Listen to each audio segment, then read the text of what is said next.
The first visit. They say your body goes to sleep before your mind does. That's normal, they say. Science, routine.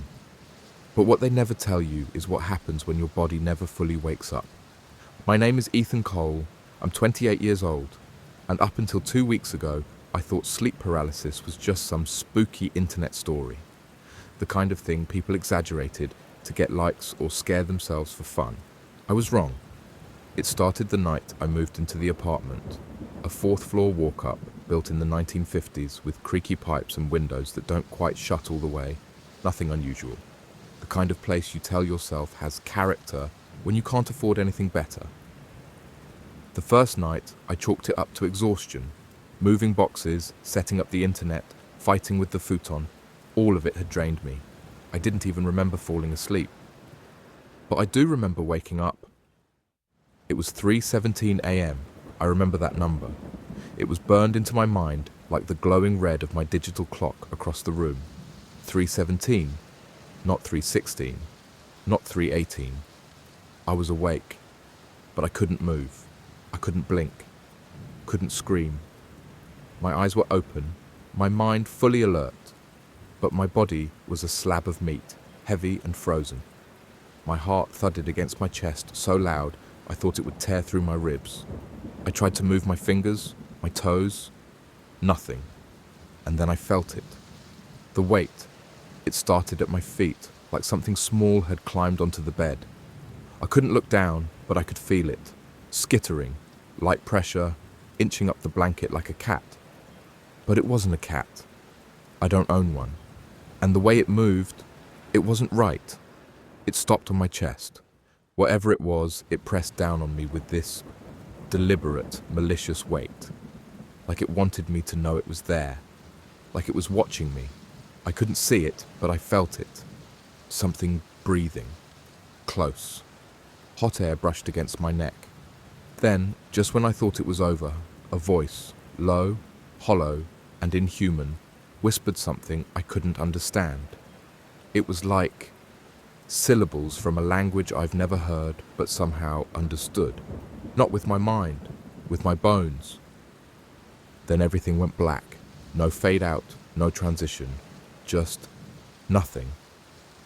I woke up sometime in the late morning, drenched in sweat, the sheets twisted around me like vines. My chest ached like I'd been bench pressing bricks all night. I grabbed my phone. No missed calls, no messages, no alarms. But there was a recording. A voice memo I didn't make. No title. Just a timestamp. 3:17 a.m. My blood ran cold. I hit play. The audio was garbled, mostly static and background hum. But in the middle, just faintly, I heard it. My own voice, whispering something. Except it didn't sound like me. And then, at the very end, just before the clip cut out, something whispered back. My name. Ethan. I didn't sleep the next night, not a single minute. I left every light on, brewed 3 pots of coffee, and paced the living room like I was trying to wear a hole in the floor. Every time I even blinked too long, I saw it again, not with my eyes, but in my memory. That feeling, the thing on my chest, the voice. My name. I deleted the recording. I know. I shouldn't have, but it felt wrong, like keeping it would invite something back in, like playing it again might open a door that couldn't be closed. Around 6 a.m., I finally went outside, just needed fresh air, or maybe just any air that didn't feel thick with invisible pressure. I passed a few neighbors heading off to work. Most ignored me, but one didn't. She was old, not frail, but stiff, like her bones had stories they refused to tell. She wore a faded blue housecoat and slippers with holes in the toes, thin grey hair tucked behind her ears. Her eyes were sharp, too sharp. She stood outside her door, 2 floors down, watering a plant that looked just as dead as I felt. She didn't say hello. She just asked, flat and cold, "You live in 4B?" I nodded. She stared at me for a long moment, then looked at the building like it had whispered something to her. "It's starting again," she muttered. I asked what she meant. She didn't answer right away, just stared at me, like she was deciding whether I was worth the trouble. Then she said, "Do not fall asleep in that room with the closet door open." That stopped me cold. I hadn't told anyone about the apartment, not even my brother, and I had left the closet door open that night. I'm sure of it. Before I could ask more, she shuffled back inside and shut her door.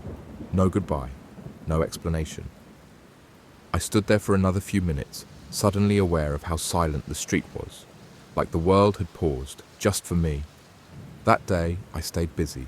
Grocery store, laundry, even vacuumed, which is something I only do when I'm actively trying to avoid my own thoughts. But thoughts don't like being avoided. They wait, they linger, and they always find their way back in. I fell asleep around 2 a.m. I didn't mean to. I was on the couch, watching some old sitcom with the volume way too loud. My body gave out before my mind caught up. And once again, I woke up at 3:17 a.m., frozen, eyes wide, and this time, the thing didn't creep. It stood, right next to the couch, tall, shadowy, still. I couldn't make out a face, but I could feel the shape of one, watching me from beneath the darkness. It didn't speak, it didn't breathe. It just existed, like an idea that had taken form. And then, it knelt beside me, closer, closer, until I could feel something brushing against my ear, not breath, not wind, something colder. Its hand, if it was a hand, rested on my chest, just fingertips, but they burned like frostbite. Then it whispered again, same voice, same tone. "Open the door." And just like that, I could move again. My body convulsed so hard I nearly fell off the couch. I gasped for air like I'd been underwater. The lights were still on, the TV still playing, but the apartment felt darker. I turned toward the hallway. The bedroom closet door, the one I know I closed earlier that day, was wide open, and inside, in the shadows at the back, I thought I saw someone standing there, watching. The closet was open, not ajar, not cracked, wide open, and I swear, I saw something inside, just standing there in the dark. A silhouette, still as stone. It didn't move when I looked at it. It didn't blink. I don't even know if it could. I stared at it for maybe 10 seconds. Then I did the dumbest thing I could have done. I stood up and walked toward it. Half of me was still convinced I was dreaming. The other half, I don't know. Maybe I just needed to prove to myself there was nothing there, that my brain was broken and inventing shadows in the dark. Each step toward the closet felt like walking into an open grave. By the time I reached it, the figure was gone. No sound, no sudden movement, just gone. There was nothing in the closet but hanging clothes and cardboard boxes. No loose floorboards, no crawl space, nothing. Except a symbol. It was carved into the back wall, just behind an old jacket I hadn't worn yet. About the size of my palm. It looked like an eye, surrounded by what I can only describe as teeth. Not literal ones, but jagged, circular strokes like a mouth stretching wide around the eye. There was something about it that made my stomach twist. I took a picture of it with my phone, then shut the door. This time, I locked it. The next morning, I did what anyone would do. I Googled it. Eye surrounded by teeth symbol. Dream demon markings. Paralysis hallucination symbols. Nothing helpful, just Reddit posts, conspiracy forums, and way too many creepypasta fan theories. I posted the photo anonymously on a message board for occult symbolism. A user replied an hour later. Their username was just numbers. 3,300,2995. They wrote, "That's not a symbol, it's a mark. You've been chosen. If it's on your wall, check your body." I didn't want to, but I had to. I went into the bathroom and took off my shirt. Every inch of me felt like it was waiting for something to crawl out from under my skin. Then I saw it. On my lower back, just above my left hip, the same symbol. Not drawn, not tattooed. It was burned in, slightly raised, red, fresh. I didn't know how to process it. It wasn't there before. I would have noticed. I know my body. But there it was. The mark. The eye surrounded by teeth. I messaged the user back. I asked what it meant, what was happening to me, how to stop it. They replied 3 minutes later. You can't stop it. You can only survive it. Whatever you do, don't sleep in the same place more than 3 nights in a row. It feeds on routine, predictability. Doors only stay shut when it's confused. I stared at the screen for a long time. I hadn't told anyone that I'd slept in the same apartment, same couch, same time, 3 nights in a row. I didn't even think about it. I was giving it a schedule. That night, I didn't stay home. I grabbed my keys, packed a small overnight bag, and drove 30 miles to a motel I'd stayed at once for a work trip. The guy at the desk barely looked at me. I must have looked like hell. I didn't care. I just wanted a break from the apartment, from the mark, from the whispering voice that felt like it was wrapping itself around my brain every time I blinked. I lay in the motel bed. I left the bathroom light on. I didn't sleep, but I must have dozed. Because at exactly 3:17 a.m. I woke up, and I wasn't in the motel anymore. I was back in my apartment, lying on the couch, frozen again, and the voice was right next to my ear. You can't run, you let me in. When I woke up, really woke up, I was still in the motel room, sweating, shaking, gasping. The sheets were soaked. My phone was buzzing on the nightstand. 3:18 a.m. I checked the time 3 more times, like maybe the numbers would change or admit they were lying. They didn't. The dream, if that's what it was, had been too real. The couch, the room, the smell of the apartment. It was exact. I even remember the flickering light above my kitchen sink that only goes out when I'm watching. The dream had that. And the voice. You can't run.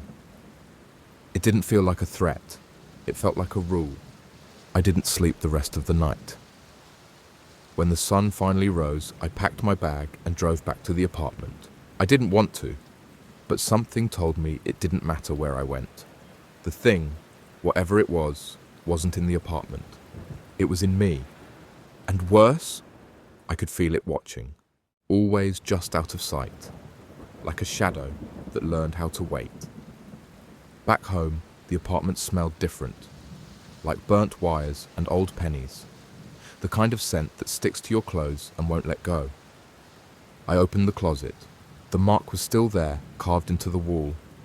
Only now, there were more scratches surrounding it, dozens of thin, claw-like lines spiraling outward from the eye, like it was opening wider. I took a photo, compared it to the one I took 2 days ago. Yep, it was growing.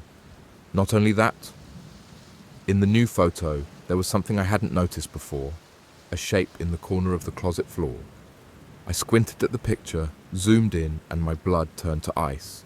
It was a footprint, bare, human, facing outward, as if someone, or something, had been standing inside the closet, watching me take the picture. I didn't leave the apartment that day. Something about the idea of going out felt pointless, like wherever I went, I'd only be bringing it with me. I tried not to sleep. I made it until about 2:30 a.m. Then I slipped, only for a second, and that's all it needed. I was back in my bedroom, frozen again. But this time was different. I could see, not just vaguely, not in shadows. My eyes were working, every detail sharp. The closet door was open, of course, but now the thing inside was stepping out. It was tall, at least 7 feet, with impossibly long limbs that folded as it crawled. Its face wasn't a face, just a smooth sheet of skin where features should be, stretched too tight over a skull that didn't quite match human proportions. Its fingers, long, jointed, hungry, reached out and brushed against my ankle. And that's when I saw something worse than the creature itself. Behind it, deeper in the closet, there was a door, old wood, iron handle, and carved into the frame, the same symbol that was now burned into my skin. The eye, the teeth. Except this one was glowing, faintly pulsing, like it was breathing. The creature turned its head slowly toward the door, then toward me. Then it spoke, not in a whisper this time, but in a voice that cracked the silence like thunder in a church. "You're almost ready." I woke up choking. Something thick and hot was running down my nose. I stumbled to the bathroom. Blood. A nosebleed. Violent. Non-stop. My shirt was soaked before I even found a towel. I looked up at the mirror, and for half a second, the symbol was on my forehead. Just a flash, like steam on glass. Then it was gone. That morning, I got a message, not a text. A slip of paper slid under my front door. No envelope, no name, just a note written in jagged, frantic ink. "You're not the first. Apartment 3C. Before it finds you completely, go downstairs." I didn't know anyone lived in apartment 3C. I'd never seen anyone come in or out. No sounds, no lights, no deliveries, nothing. But someone knew what was happening to me, and they wanted to talk. I stared at the note again. My hand was shaking, but not from fear. Not exactly. It felt more like anticipation, like whatever was waiting behind that door had already decided this next part. And I was just catching up. I made my way downstairs, 3rd floor, middle hallway, apartment 3C. The hallway lights buzzed overhead, flickering like they were holding their breath. The air smelled faintly of rust and something sweet, like rotting fruit. I stopped in front of the door. It looked like every other one in the building, but this one felt heavier. I raised my hand to knock and stopped. There were scratch marks around the frame, faint but deliberate, thin lines maybe from fingernails or a key, dozens of them, like someone or something had tried to get in or out. I knocked once, silence, twice, nothing. I was about to turn and leave when I heard it. Click. The sound of a lock being undone, slowly. Then another, then a third, and the door creaked open, just a sliver. No one stood there, but a voice, hoarse, low, and barely above a whisper, came from the darkness inside. "Close it behind you." I hesitated, then stepped inside. The hallway behind me disappeared with a final decisive click. Inside, the apartment was wrong, not messy, not dirty, just unfinished. The furniture was covered in sheets. The walls were bare, yellowed with age. There were no pictures, no signs of life, except for the candles, dozens of them, placed carefully on the floor in a large, uneven circle all around the living room.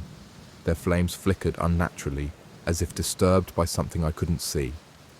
In the center of the circle sat a man, thin, pale, wrapped in a threadbare coat, even though the room was warm. His eyes were wide and bloodshot, like he hadn't slept in days, or years. He didn't introduce himself. He just said, "You saw the door, didn't you?" I nodded. He closed his eyes, exhaled like he'd been holding it for hours. Then he opened a notebook in front of him. Old, cracked leather, pages yellowed and frayed. "That means you're marked. The sleepers claimed you." I told him about the dreams, the paralysis, the symbol, the bleeding, the voice. He listened, didn't interrupt once. Then he said, "It's not just sleep, it's a crossing." I asked what he meant. He pointed to one of the candles. "We spend a third of our lives asleep. That's not rest, it's exposure. You think it's your mind playing tricks, but that's not your mind. That's the space between. That's where it lives. The sleeper." He nodded. "It's not a demon, not in the biblical sense. It's older than that. It doesn't feed on your soul. It feeds on pattern, routine, predictability. Every time you fall asleep at the same time, same place, same position, you open the door a little wider." I asked what was behind the door. He didn't answer. Instead, he stood up, slowly, painfully, and rolled up his sleeve. The mark was there. Same symbol. Older, scarred, branded into his skin like it had been there a lifetime. "You think this is the start?" he asked. "It's not. This is your warning. You're lucky. Most people don't get one." He handed me a key, old, rusted, black metal with a round head. "When you start hearing the knocking, use this. Not on your front door, not your closet." He looked me dead in the eye. "You'll know which door." I asked why he was helping me. He gave a dry laugh. No humor in it. Because I didn't listen. And now I can't leave this circle, not until it forgets my name. I turned to leave. Just before I opened the door, he spoke again. "Whatever happens, don't fall asleep facing the closet. That's when it moves." When I got back to my apartment, the first thing I did was check the closet. The mark on the wall had changed again. Now, it wasn't just an eye. It had a pupil, and it was looking right at me. I didn't sleep that night. I didn't even try. I sat on the edge of my bed, with every light in the apartment turned on, the key from 3C clenched so tight in my hand that it left a mark in my palm. I kept staring at the closet, door shut, locked, covered with a towel for good measure. The mark was still there behind it, watching, growing. I think I understand now. It's not just in my dreams. It's waiting for me in them. Waiting for me to cross some invisible threshold I don't even fully understand. But the real question isn't why it's waiting. It's what for. At 3:17 a.m., I felt it again. The shift. It's hard to explain if you've never experienced it, but it's like the air inside your home suddenly remembers it's not supposed to belong to you. The walls feel too close, the shadows too deep. Everything just tilts. The clocks keep ticking, but the moment stops moving. And that's when I heard it. Knock. Softwarely polite, like a guest who doesn't want to be rude. 3 slow knocks, but not on the front door. Not the closet, either. This knock came from inside the wall, the one behind my bed. I stood, heart hammering so loud I couldn't hear anything else. I pressed my ear against the wall. Nothing. Then, knock, knock, knock. Louder this time. More. Insistent. I stepped back, unsure of what I was even supposed to do. I thought about the key. Was this it? Was this the door? But there was no door, just a solid wall. I stared at it for a long time, and then I saw it. The paint, in one tiny spot, near the baseboard, had bubbled, warped, like something was pushing from the other side. I crouched and ran my hand over it. It was warm. Then something scratched back. I couldn't stay in that room. I grabbed my keys, phone, the rusted key from 3C, and left. Didn't even put on shoes. I got in the car and just started driving. No music, no map, just asphalt and adrenaline. I ended up at an all-night diner about 20 minutes outside the city. I sat in a booth by the window, ordered a coffee I didn't touch, and tried to convince myself this was still a solvable problem. Something I could fix if I just found the right ritual, or exorcist, or sleep specialist. That's when I saw the man again. The one from apartment 3C. He was standing outside the diner, across the parking lot. Not moving, not blinking, just watching me through the glass. I got up fast, nearly knocked over the cup, ran outside. He was gone. But there, sitting neatly on the hood of my car, was another piece of paper. No envelope. Just words in the same jagged handwriting. Do not answer the first knock. The first is the invitation. The second is the agreement. The third is the crossing. I drove back home at dawn. Everything was quiet. Too quiet. No traffic, no dogs, not even birds. When I walked into the apartment, something felt off. Not wrong, exactly, just different. Like someone had been inside while I was gone and tried to put everything back exactly the way it was. The kitchen chair was slightly out of place. The faucet handle was pointed left instead of right. And then I noticed something that stopped me cold. On my pillow was a single black feather. Thin, long, like it came from a bird that never existed in the real world. Next to it, written on the pillowcase in black ash, was a single word. Soon. I left the archive without speaking. The woman didn't look up again, but I felt her eyes following me all the way out. Eyes that weren't hers anymore, eyes that had seen behind the door. I didn't go straight home, couldn't. I drove for hours, no destination, just headlights carving a path through the dark. Every road looked the same. Every turn felt like it was leading me back to somewhere I'd already been. A loop, a trap.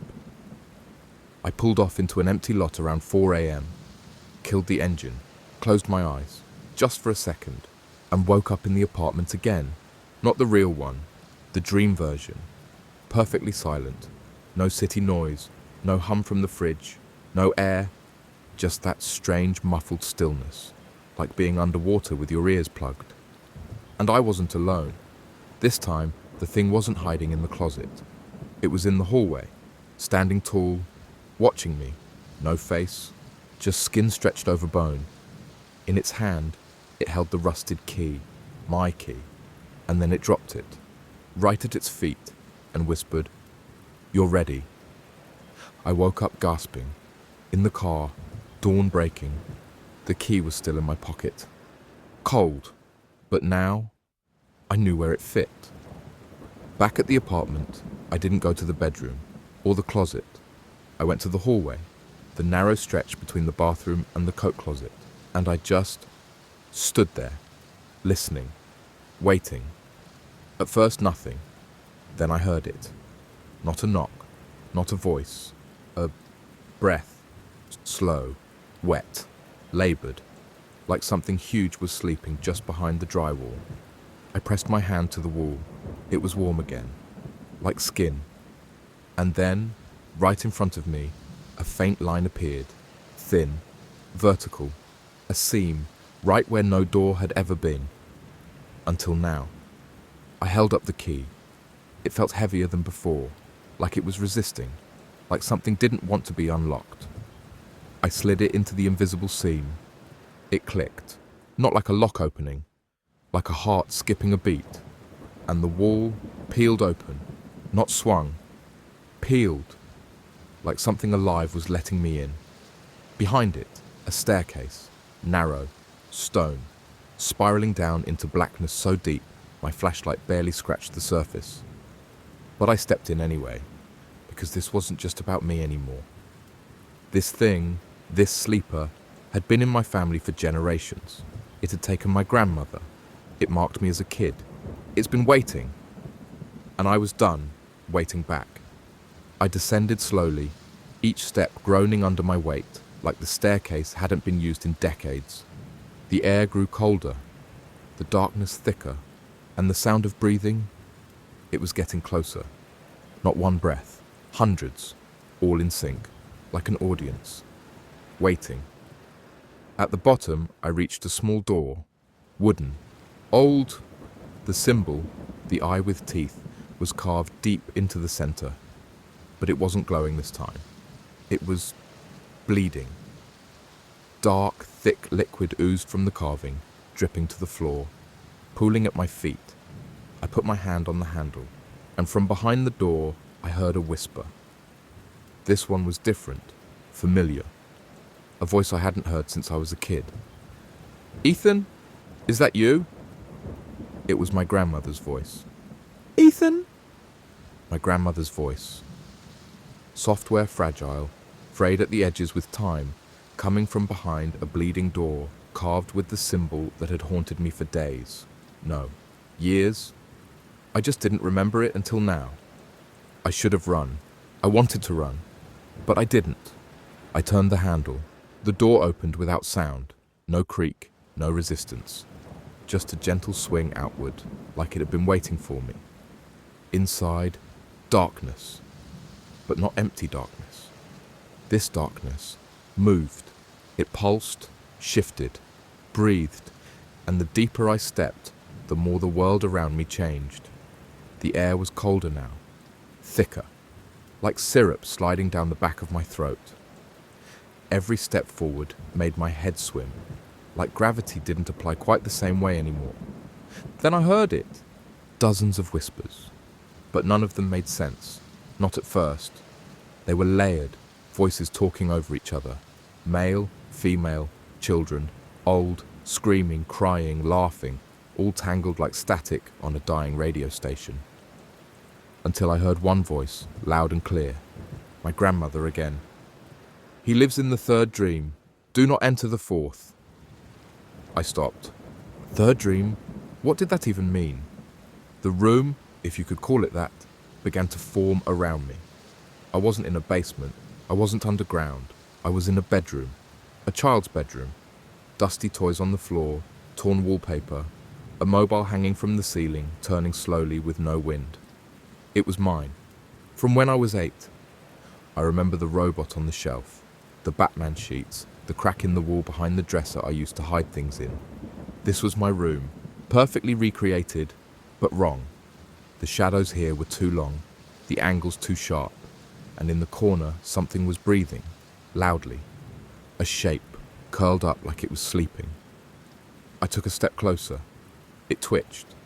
Then I blinked, and the room changed. Suddenly, I was in a hospital. White walls, peeling tiles, an old heart monitor in the corner, flatlined, one bed in the center, someone was lying in it. Skin pale, face familiar. It was me, eyes open, mouth slightly parted, motionless. I reached out, and the me in the bed turned its head. "Don't go past the fourth dream," it rasped. Then the monitor screamed. I blinked again. New place. Now I stood in a hallway made entirely of doors, hundreds of them, stretched in both directions.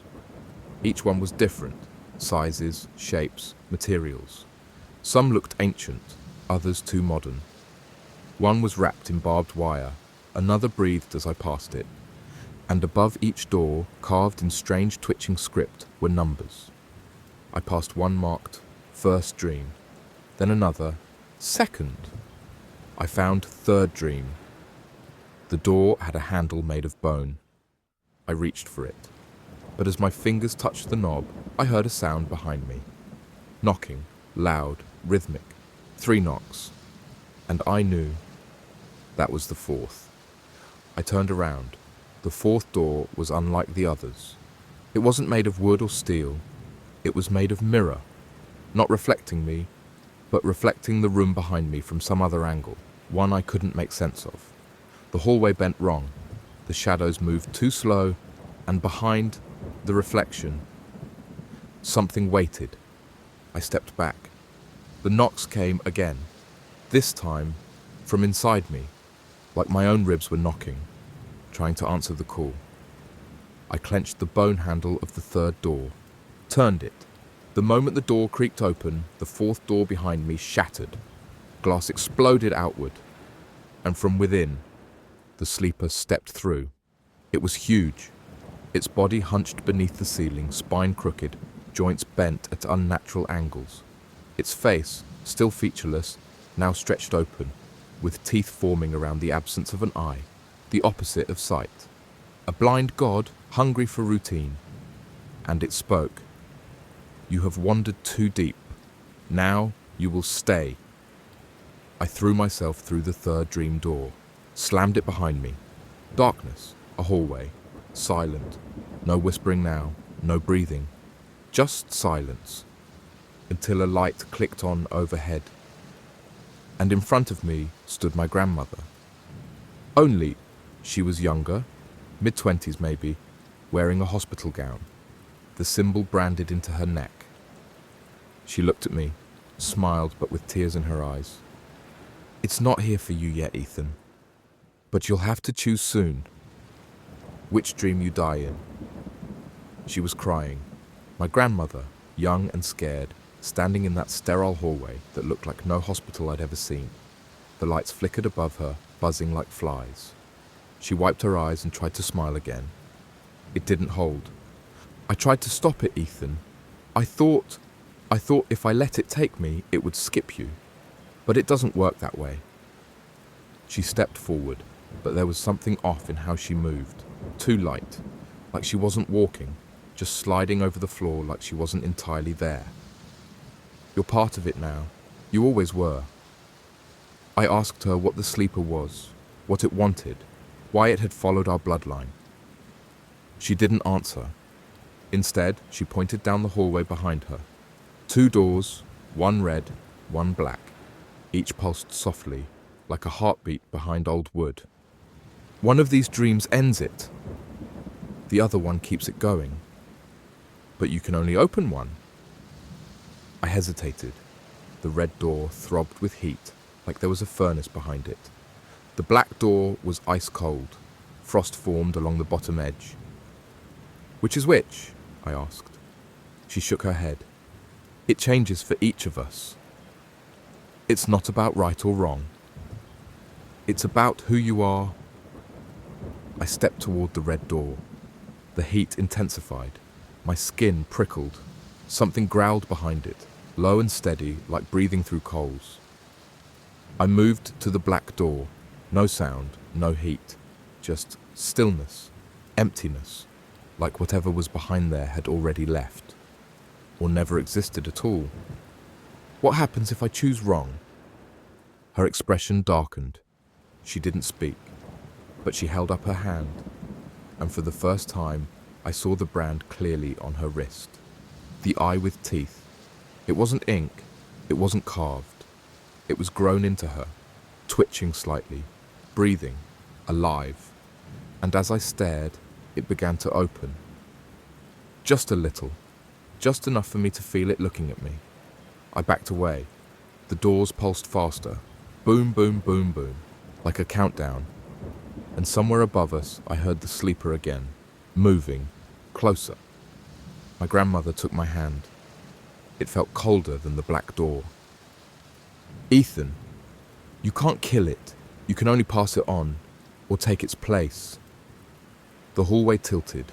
Gravity shifted. The lights dimmed. From the ceiling, hands began to descend, long, thin, bone-white fingers probing the air, searching for me. The sleeper was breaching the dream, tearing through, and the moment was now. I turned toward the doors. My hands burned. Both handles glowed, red and black, reacting to me, calling, begging, and I knew. Whatever I picked would lock in the next stage. This wasn't a test. This was transformation.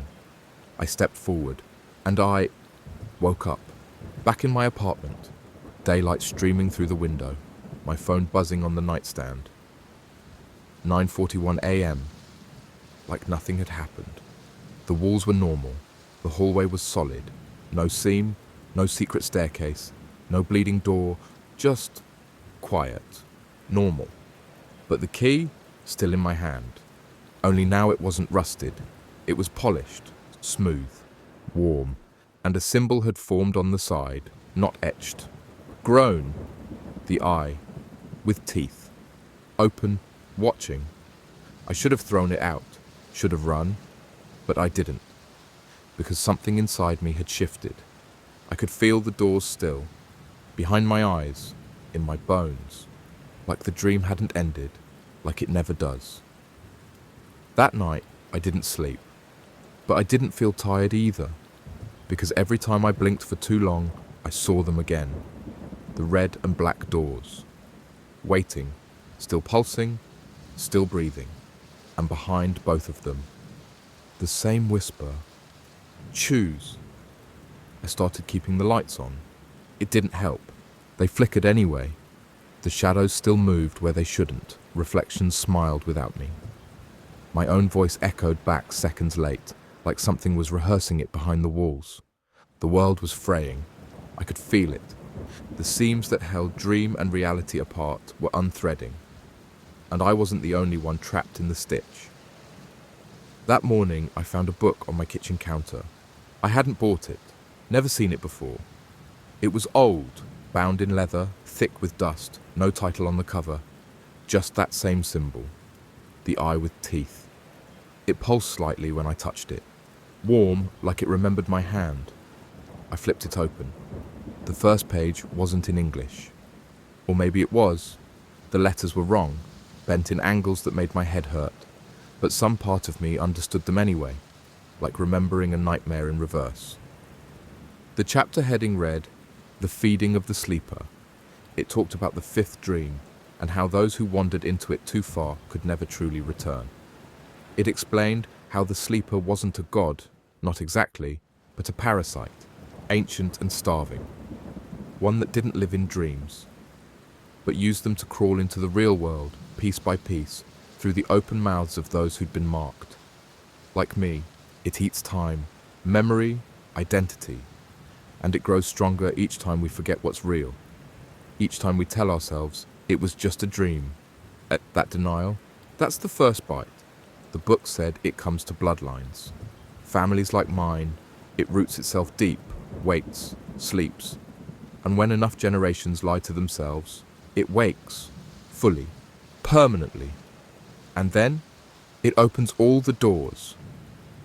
At the back of the book, there was a ritual. It had no name, just a symbol, a hand with no mouth, fingers stitched together, a way to bind the sleeper back into forgetting. But the cost was always a voice, not just silence, sacrifice, one's ability to ever speak again. I laughed out loud, thought maybe I was going crazy, but when I stopped laughing, I realized the sound hadn't stopped. Something else was laughing with me, not echoing, mocking. From the hallway, I stepped out, heart pounding. The seam was back again, this time slightly open, not enough to enter, just enough for an eye, not mine, to peer out from the crack. It blinked once, then whispered, "You already belong to me." I slammed it shut, but my hand stuck to the doorknob, burning, fusing.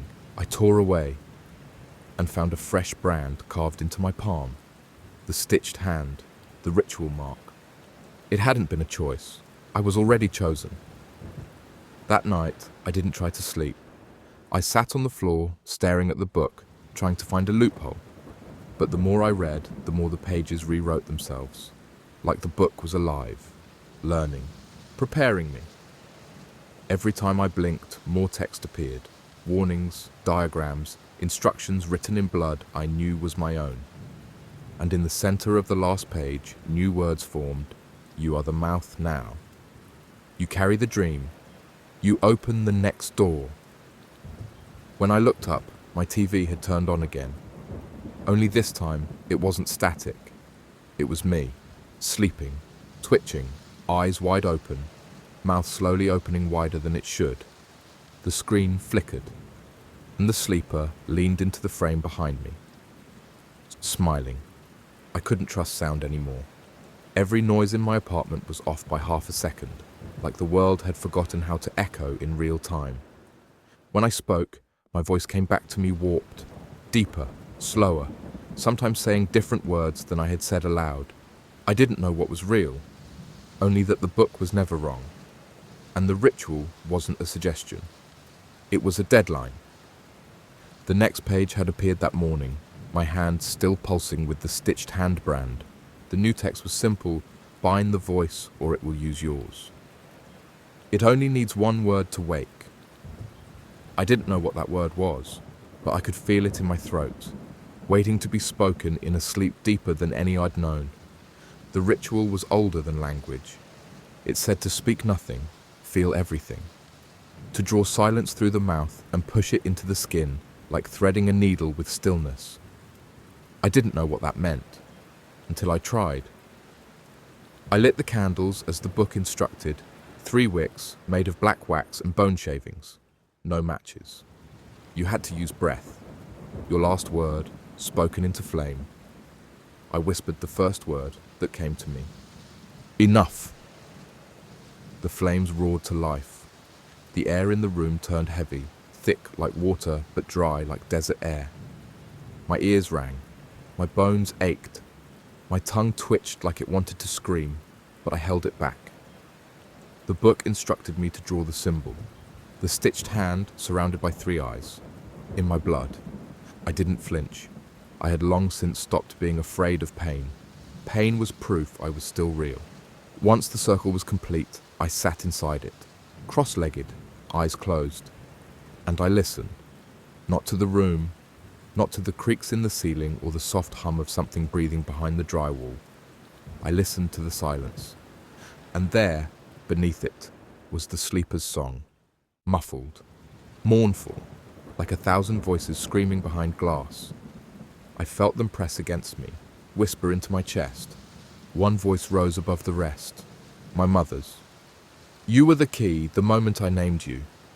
And then, the lights went out. Darkness, not pitch black, but total, wet darkness. Something reached into my mouth from the inside, not my throat, my memory. I couldn't remember my birthday, my brother's name, what year it was, what I was doing before I sat down. I opened my eyes, but I couldn't see anymore. Only feel. My lips began moving. Not me. Something using me. I bit my tongue. Hard. Until it split. The taste of iron cut through the trance. And I spat the word out before it was finished. The candles flickered violently, then blew out. And the silence hit me like a punch to the gut. I could no longer speak. Not even a whisper. My mouth worked, but nothing came out. Not breath, not sound, not thought. I had done it, bound the voice. But as I looked down, I saw the price written across my chest in fresh scars. 1 door sealed, 4 remain. And that's when I realized.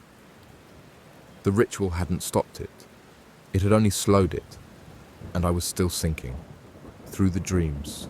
Deeper, into the 6th. The sleeper wasn't behind the door anymore. It was following me.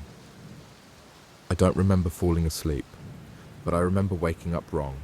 It wasn't like the other times. I wasn't in my bed, I wasn't in my body, I was beside it, hovering just inches above, like a reflection trapped in warped glass. My chest didn't rise, my heart didn't beat, but my eyes were open, and they were screaming. This was no dream. This was a fold in reality, one that peeled back the skin of the world and let me see it twitch.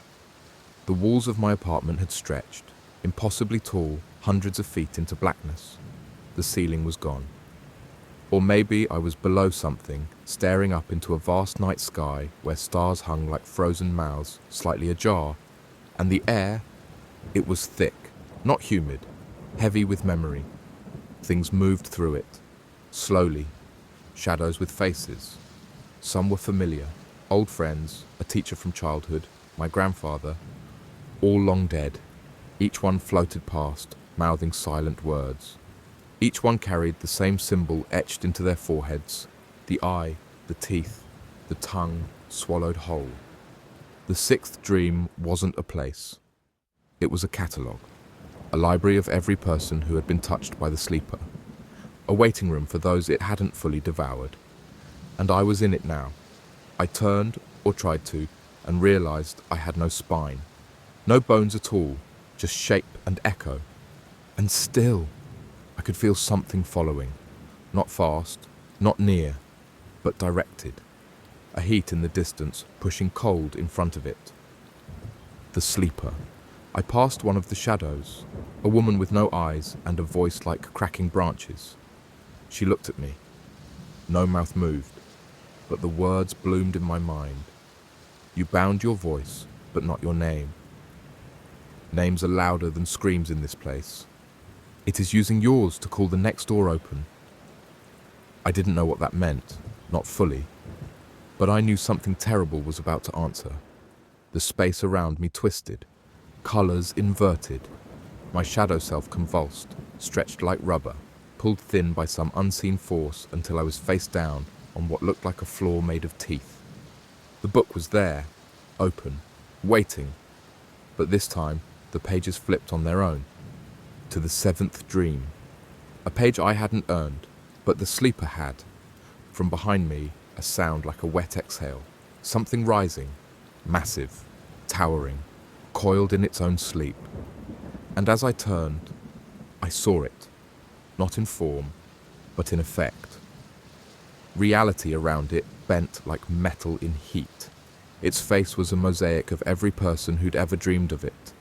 Their features melted together, weeping, laughing, feeding, and in the center of its head, one massive eye, closed, still sleeping, for now. And then the eye twitched, just once, and everything vanished. I woke up screaming, except no sound came out. Still mute, still marked, but in my palm, something new. A tooth, not mine, not human, still warm. And on my mirror, written in condensation, I hadn't breathed. The third door opens from the inside. I wasn't alone anymore.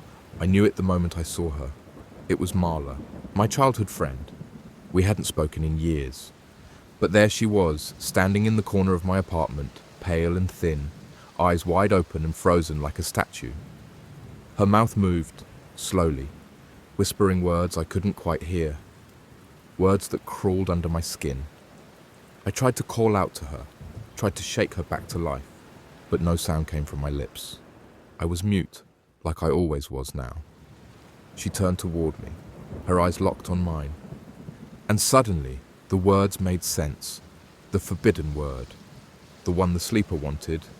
The one that opened doors. Ethan?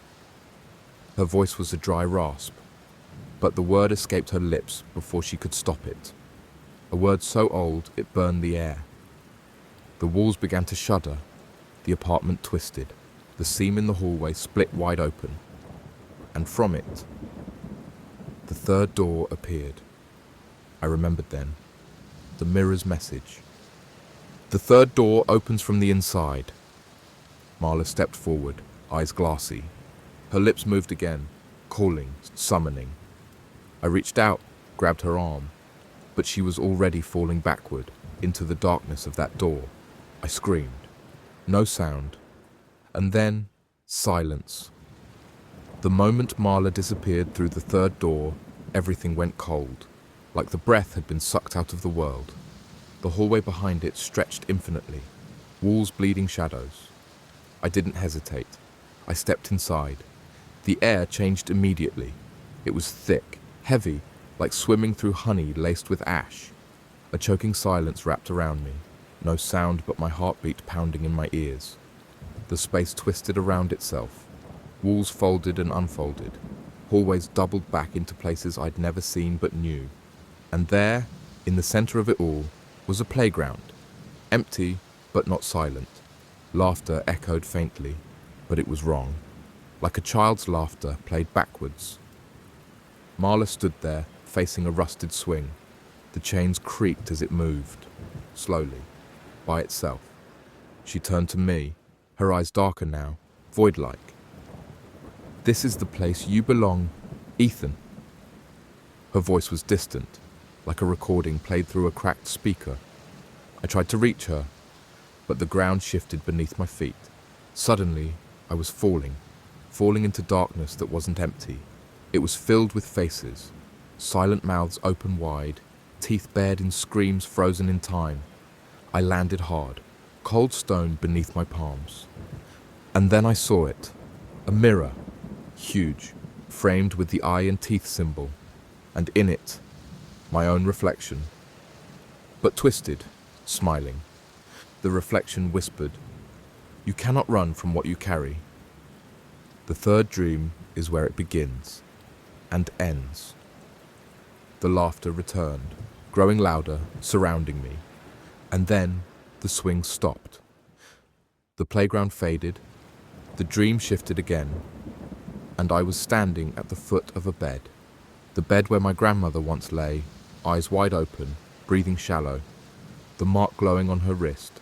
The sleeper wasn't just behind the door. It was inside, waiting, watching. The third dream wasn't a place you stumbled into by accident. It was a trap, one I had been circling my whole life, even before I understood it. Now, standing here, I could feel it closing in. The air was thick, heavy with dread, and the cracked mirrors surrounding me fractured my reflection into a dozen terrified versions of myself. Young, old, broken. And then it appeared. The sleeper. No longer hidden in the shadows. No longer just a whisper or a shape. It stood before me, massive and monstrous. Skin pulled tight like ancient leather stretched over brittle bones. Its body was a patchwork of every nightmare I had ever had, faces morphing and fading into one another across its flesh, a grotesque mosaic of fear and pain. Its single massive eye opened slowly. Nothing but endless swallowing darkness stared back. "I feed on your bloodline," it whispered, voice like dry leaves scraping over bone. "On your silence, your denial, your fear." It stepped closer. "You have a choice." I swallowed hard. "Give yourself to me, and I will free you. Or fight and be consumed." Suddenly, a warmth brushed my side. My grandmother's spirit. Not fragile now, but fierce, like a flame burning steady in the dark. "You are stronger than you think, Ethan," she said. Her voice was soft but unyielding. "But this is a battle for your soul. Don't lose yourself." The sleeper roared, a sound that cracked the mirrors and sent shards raining like glass tears. Darkness swallowed me whole, but in the void I clenched my fists and whispered, "I will fight." When I woke, the world was broken, not just in my dreams, but in my waking life. My apartment had twisted into a labyrinth of warped hallways, doors stretching on endlessly into shadows that swallowed sound and light. Every step I took echoed like a scream, a hollow reminder that I was trapped. Faces appeared around me, friends, family, but twisted, distorted. Their eyes were hollow pits, voices fractured like broken records. They reached for me, their whispers laced with venom. "Join us." Surrender. Desperation clawed at me, but then I found a door I didn't recognize. Inside was a room, dust-covered, cold, with a journal resting on a table. My grandmother's handwriting sprawled across the pages, memories, warnings, and the truth. The sleeper wasn't just a monster. It was ancient, born from forgotten nightmares, feeding on denial and silence. And it hunted my bloodline. But there was hope, a ritual, a dangerous binding ritual buried deep in the past. A sacrifice. The walls closed in. The whispers grew louder. I had to act. I gathered everything the journal demanded. Bones cracked with age, black candles made from wax that smelled like forgotten forests, and symbols carved deep into old splintered wood. The night felt like a weight pressing down on my chest. My body throbbed with every heartbeat, like it knew what was coming. The sleeper's presence was suffocating. I could feel it swirling just beyond the edges of my vision, watching, waiting. I began the ritual, whispering words I barely understood, ancient and jagged like broken glass. The candles flickered wildly, shadows bent and twisted around me, my vision blurred.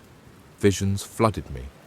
Memories I had buried deep, fear, loss, silences I had kept locked away. I faced myself, every regret, every choice to stay silent. The price of freedom was clear. As the final words left my lips, the boundary between dream and reality shattered. I felt myself falling deeper than ever before into a darkness that wasn't empty. The sleeper's roar chased me. And then I fell through the darkness like a stone sinking into an endless sea. Time lost meaning, space dissolved. Then, beneath me, a door. Not like the others. This one was ancient, carved from bone and shadow, humming with power.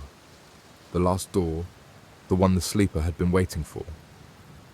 My hand trembled as I reached for the handle. Cold, sharp, alive. The air around it whispered secrets in voices long forgotten. I knew opening this door would change everything. Behind it, I heard my grandmother's voice. Software, urgent. "Ethan, this ends with you." I pushed the door open. Inside was a room, vast, empty, and impossibly still. And there, in the center, the sleeper. No longer asleep, its eye wide open, waiting. The battle for my soul had begun. The air inside the final room was thick, pressing against my skin like water. The sleeper loomed before me, its massive eye fixed on mine, no longer a shadow or whisper. It was real. It reached out, tendrils of darkness curling toward me. I felt their cold bite, a hunger that tried to tear at my mind, feed on my memories. But I held on. Fight! My grandmother's voice echoed inside me.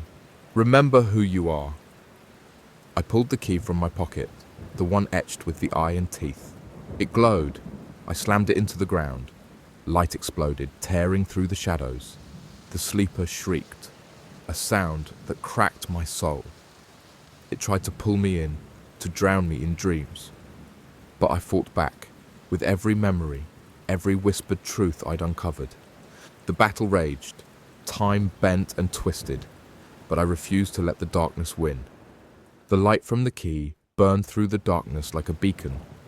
The sleeper writhed, its many faces twisting in agony and rage. It screamed without sound, a void that threatened to swallow me whole.